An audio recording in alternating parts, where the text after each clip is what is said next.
I'm Allison Mercer, 28, and I figured out young that in my family, affection always had fine print. Smile, stay agreeable, don't spoil the vibe. That's why I agreed when I was invited to an engagement dinner that wasn't truly about joy. It was about showing in a crowded room who mattered and who didn't. I stepped into that private dining space telling myself I could get through one more evening by staying quiet, laughing on cue, shrinking myself down. Midway through dinner, my sister rose and clinked her glass like she owned the moment. She smiled first, then curled her lip and said, "Let's toast the family except the adopted girl." People laughed. I said nothing. I didn't walk out. I didn't plead for it to stop. I kept eating, slow and even, like I hadn't just been turned into the punchline at my own table. Then the server set a check in front of me. $5,000, and the room fell into that specific hush that comes when everyone expects you to cave. I didn't scan the table for support because I already knew it wasn't there. I slid the bill back, steady enough to surprise myself, and said it belonged to the one who reserved the dinner, to her and her real family. That's when the manager started over and my sister's color vanished so fast it looked like a switch flipped. Before I tell you what he said and what happened after I left. Tell me, what time is it where you are right now and where are you watching from? I want to see how far this goes. A few hours earlier, the night began with a text from my sister lighting up my phone while I was on break at work. She didn't ask if I was available or wanted to come. She just sent the time, the Italian restaurant's name, and a note saying that obviously I'd be at her engagement dinner. In my family, invites weren't really invites. They were commands dressed as parties. I stared at my phone longer than I should have, measuring how much dignity I was ready to give up for another night of pretending things were fine. Saying no would have meant non-stop guilt calls from my mom and icy silence from my dad. So I did what I always did. I typed, "Sure, I'll be there." Sent it and tried not to dwell on it. That night, I pulled into the tight parking lot of the small Italian place my sister chose. From outside, it looked warm and harmless. Soft lights, red awnings, the kind of spot families pick when they want to feel connected. Inside, the host asked for the reservation, and when I said Mercer, he shook his head and pointed at the screen. It wasn't under our last name. It was under Lauren Blake engagement party. Of course it was. He guided me down a narrow hall to a private room and back. Laughter drifted out before we even reached the door. That bright, effortless laugh people use when they know they belong. I paused briefly, set my face neutral, then walked in like I hadn't already worked out exactly where I stood. My mother, Diane Mercer, was near the head of the table, adjusting centerpieces and napkins, every move buzzing with anxious pride. My father, Robert Mercer, lingered by the wall, hands in his pockets, pretending to study framed photos while listening to my sister talk. Lauren stood center room, telling a story to relatives and friends, her ring flashing each time she lifted her hand. Her fiancé, Mark Blake, was beside her, nodding, wearing the smooth, rehearsed smile of a man who already knew his part. Lauren spotted me, gave a quick smile that never reached her eyes, then turned back to her crowd without missing a beat. No hug, no hello, just a brief flash of recognition like I'd shown up late to a meeting she'd already decided was at capacity. I slid into a chair near the far end of the table. A place card waited there with my name, printed smaller than the rest, tucked off to the side like an afterthought. Up close, the seating arrangement explained everything without a word. Snorts. Lauren and Mark were planted right in the center, my parents and his parents tight on either side. From there, the rest of the family fanned outward. My seat might as well have been marked extra. Servers moved around setting down bread baskets and small dishes of olive oil. Conversations overlapped, familiar and relaxed. People asked Lauren about dates, venues, colors, honeymoon plans. No one asked how far I'd driven or how work was going. I smiled when someone glanced my way, nodded at a few remarks, but my being there didn't shift the room at all. I was just a body in a chair occupying space, nothing else. At one point, Lauren launched into a story about growing up in this town, running the streets with friends, knowing every family on the block. Half the table laughed and jumped in with their own memories. I listened as they swapped stories about a childhood I technically lived through but was never really included in. Part of me wanted to stand up and leave before the entrees came out. I could already sense the small jabs coming, the quick comments about how fancy this was for our family, the casual remark about how at least now the Mercers would finally have a real son-in-law. The way my mother's face softened every time she looked at Lauren. Every little detail made it clear this night wasn't just about an engagement. It was about drawing lines around who mattered. So I stayed put. Leaving early would have turned me into the villain in the version they'd tell later. The ungrateful adopted daughter who couldn't even make it through one nice dinner without making it about herself. I folded my napkin over my lap, picked up a piece of bread and told myself I could handle a few hours of background noise. I didn't yet realize how far they were willing to go to prove I didn't belong. By the time the main courses arrived, the room flowed effortlessly without me. Servers swapped empty plates for full ones, topped off wine, slipped away as conversations rolled on. People relaxed, leaned back, laughed louder, hands slicing the air as they talked. My red wine sat mostly untouched. I kept my hand around the damp water glass instead, not out of fear of drinking too much, but because I needed something solid to grip. Mom had ended up right next to my sister. Every time Lauren spoke, Mom's face turned toward her like a spotlight, her laugh just a fraction too eager. Dad sat nearby, mostly quiet. But whenever Mark talked about our future or the life we're building, Dad's expression softened with quiet approval. I watched it all from my spot near the end of the table and felt that familiar distance settle in. The conversation drifted from venues to honeymoons to high school games and old crushes. Names flew around I barely recognized. The sound blurred into a steady hum with my sister's voice always cutting through a little clearer than the rest. I cut my food, chewed, swallowed, nodded when it felt expected. Snorts. Living on the edge of the scene had become so routine that most of the time I hardly noticed anymore. Lauren stood up abruptly, her chair scraping loudly against the floor. The table noise dipped, then stalled.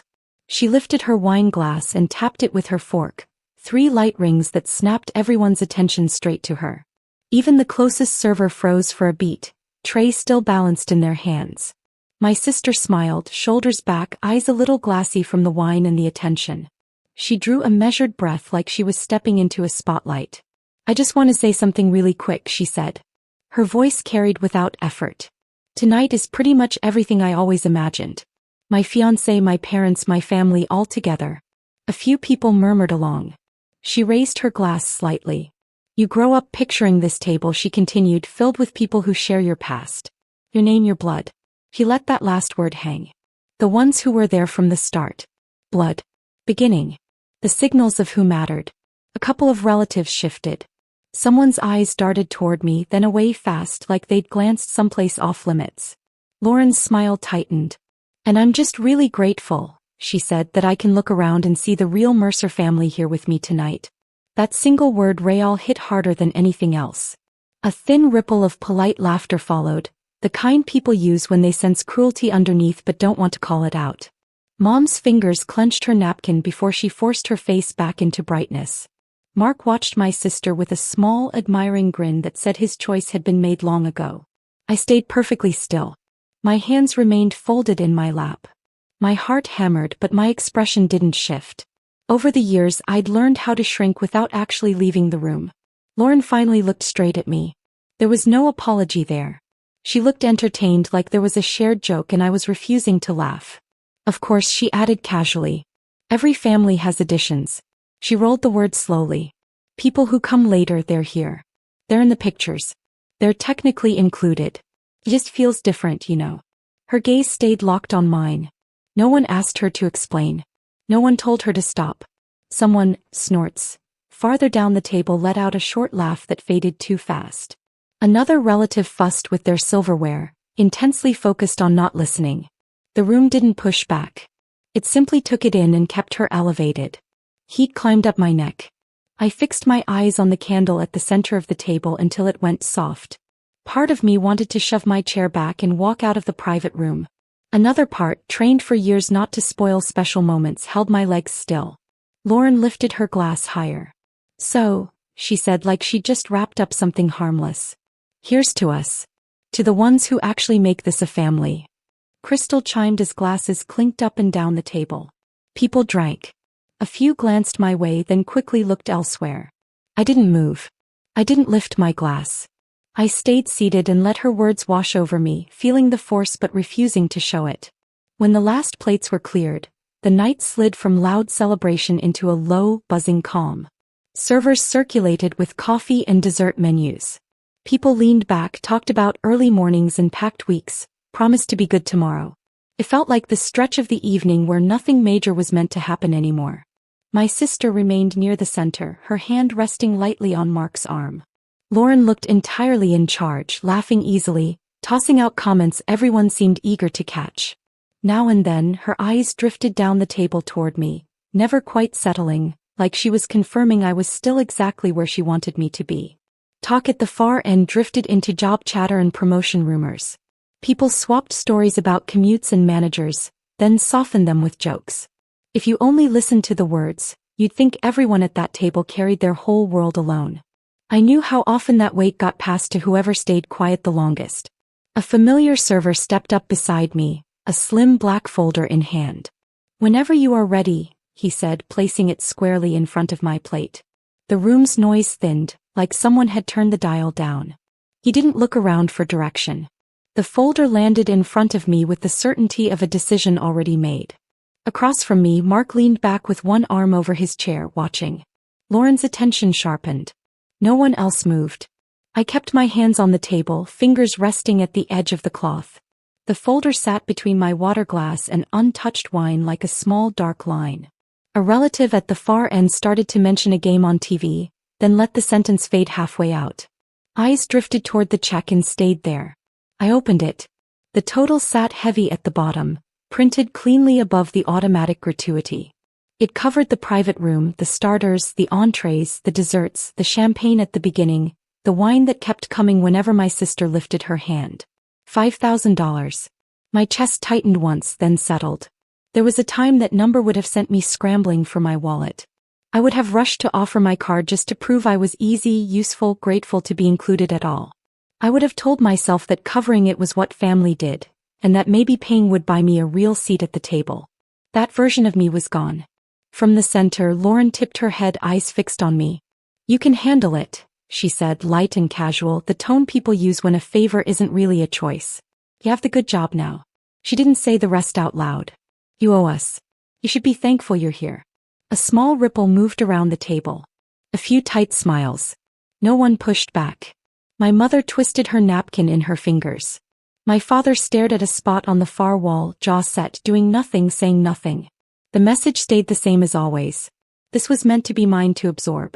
I let the silence stretch until it felt heavy. Then I closed the folder and slid it across the white cloth until it stopped in front of my sister.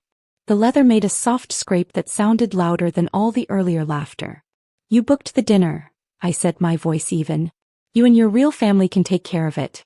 The words landed and stayed put. For a moment, the table locked up. Someone at the end sucked in a breath. A chair leg bumped the wall. The air felt tighter, like the room leaned in. I didn't look away from Lauren. Her practiced ease slipped. Color drained from her face, leaving it pale and sharp. She glanced down at the folder, then back at me, her hand hovering above it without touching, like contact would make it final. The private room door opened with a soft click. A man in a dark jacket stepped in, posture relaxed, eyes making a quick, practiced sweep. The snorts. Server who delivered the check stood just behind him, hands folded. "I'm Mr. Heller, the manager," the man said calmly. "I wanted to make sure everything is all right with the bill tonight." The question hung in the quiet. No one answered right away. For a beat, nothing moved. The server lingered near the door, the folder no longer on the table. I kept my hands on the cloth and watched every look drift toward my sister. Lauren reacted first. "It's fine," she said, too fast. A thin laugh slipped out as she pulled the check toward her. Her fingers trembled when she opened the folder, then snapped it closed again. "The reservation is under your name," the manager said, calm and even. "We'll place the full amount on your card this evening, unless you'd prefer separate checks." For a brief second, her face showed what she actually felt. Panic mixed with irritation before she smoothed it away. She gave a small nod. "That's fine," she said. Mark shifted beside her, his shoulders stiff now. He didn't offer to help, didn't reach for the folder, just stared at it like the number might somehow change.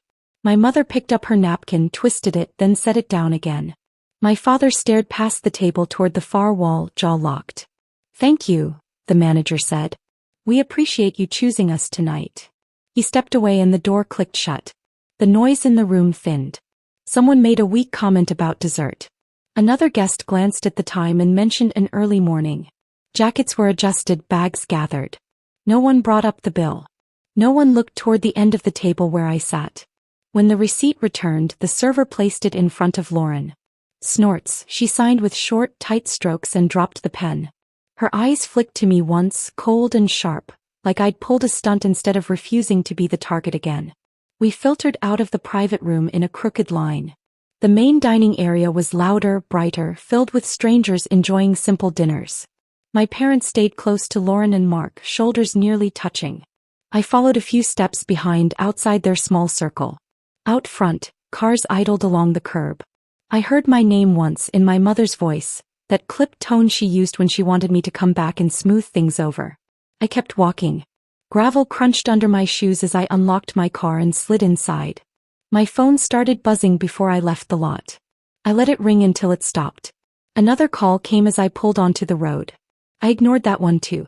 By the time I parked at my apartment, the screen showed a stack of missed calls from Mom and Lauren. I took the phone upstairs without answering. Inside, the apartment felt small but solid. I set my keys on the counter, switched on the single light over the sink, and waited until my heartbeat slowed to match the quiet. Then I opened my messages. The family group chat sat at the top. Mom had filled it with long blocks of text. She wrote about how beautiful the night had been, how much effort Lauren had put into planning it, how important it was that the evening stay special. Then the tone shifted.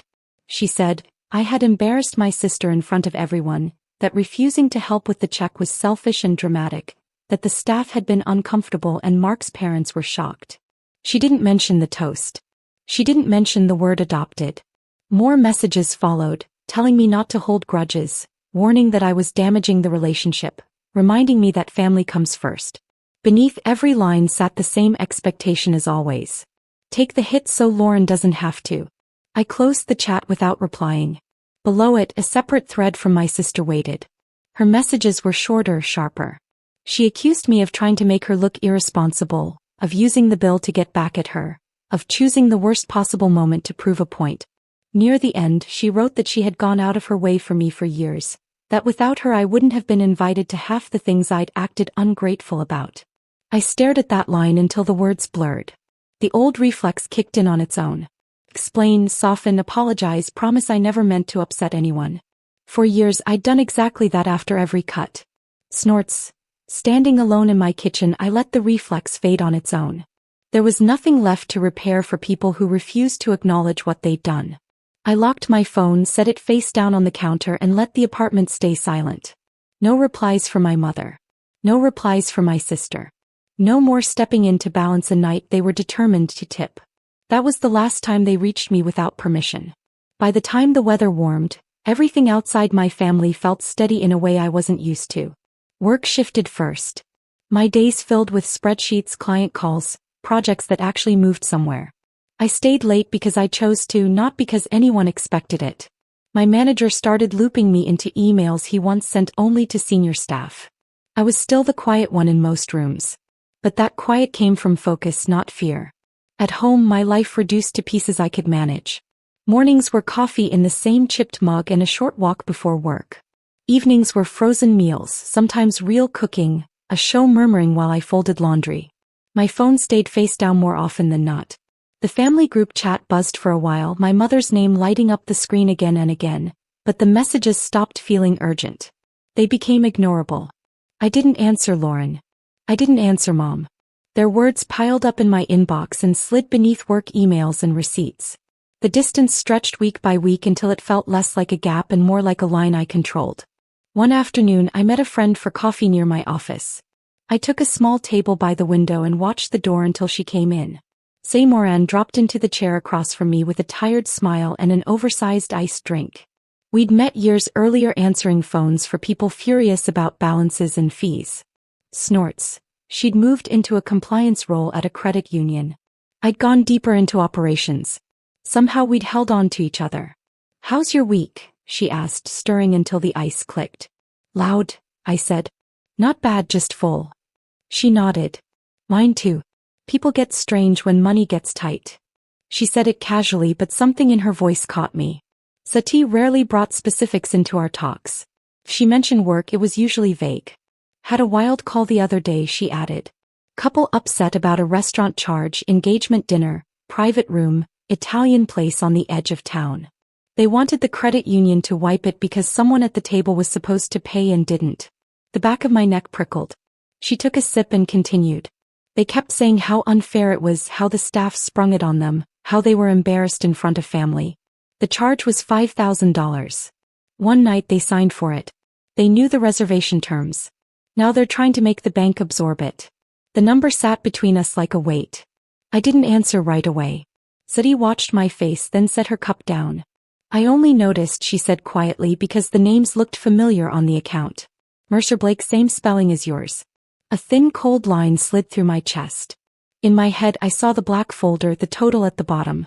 My sister's hand shaking as she signed. The picture sharpened. Can you even talk about that? I asked. Not in detail, she said. And I won't. I just know they've been late on a few things. The restaurant documented everything. The charge is valid. They're not getting out of it by yelling at people on the phone. He paused, then added. There were other notes. Overdue balances. A deposit rejected for a different venue. A lot of finger pointing at whoever answered the phone. I let it sink in. It didn't feel like a win. I wasn't thrilled or smug.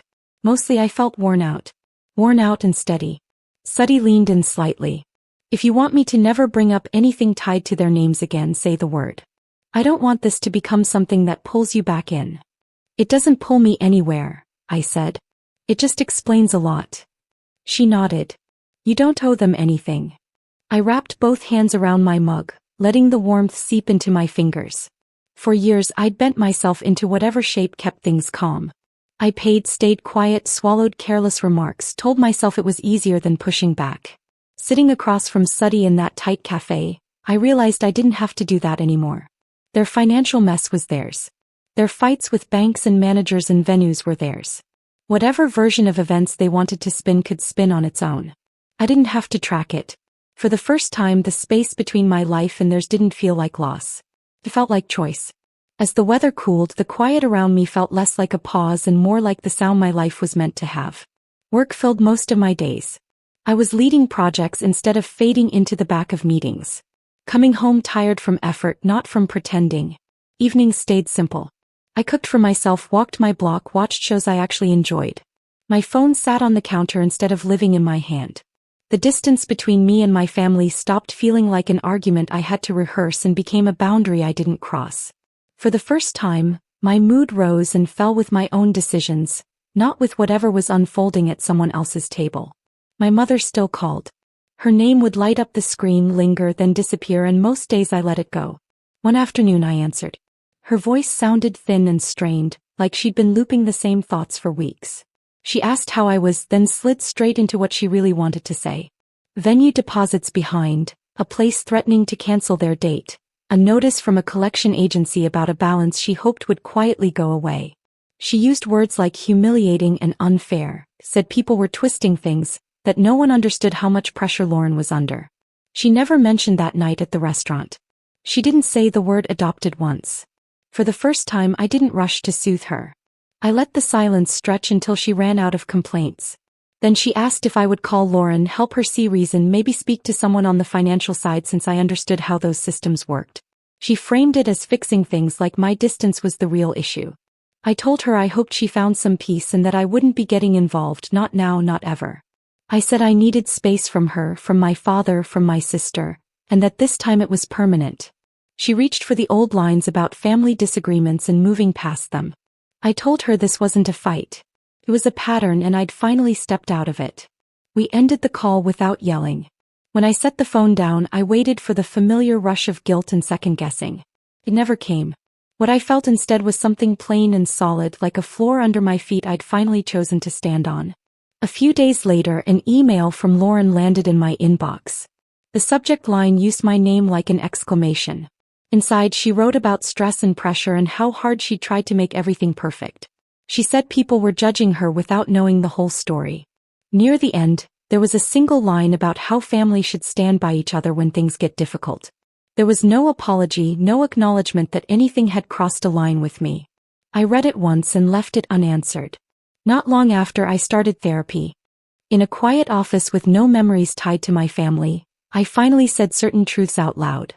Birthdays where I felt like an outsider. Holidays spent just off to the side. Years of being reminded I was lucky to be included at all. Naming it didn't undo what they'd done, but it changed how much of it I was willing to keep carrying. Bits of news about Lauren and Mark still filtered to me through cousins.